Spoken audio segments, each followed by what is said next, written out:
The imposing, castle-like facade of the Lancaster County Prison has for over 165 years kept thieves, rapists, killers and other criminals locked away from the public.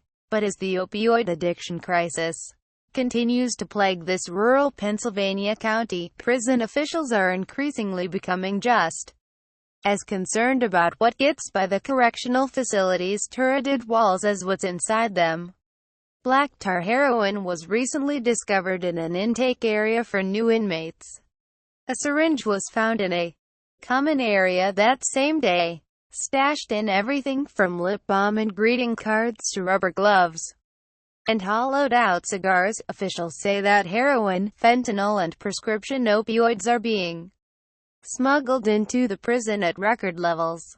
There is no doubt that what you see in the community, you see in the prison to a heightened degree, Lancaster County Commissioner Josh Parsons told Fox News. We're seeing this all across the demographics, old, young, rich, poor.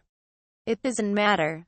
While drug use behind bars is far from a new phenomenon, jailbirds trading everything from cigarettes to sexual favors for dope is part and parcel of prison lore. The devastating opioid epidemic hitting the U.S. has flooded jails across the country with addicted inmates and created new addicts, who upon release are forced by their drug habit back into a life of addiction. The saying is, if you don't have a drug problem going into prison, you'll have one leaving.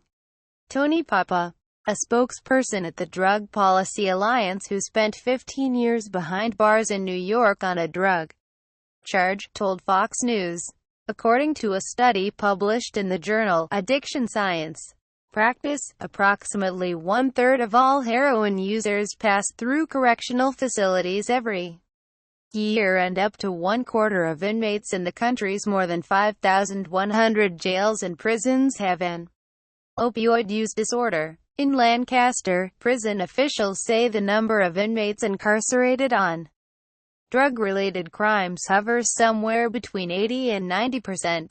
Pennsylvania is one of the states hardest hit by the opioid crisis, with 4,642 people dying from drug overdoses in 2016.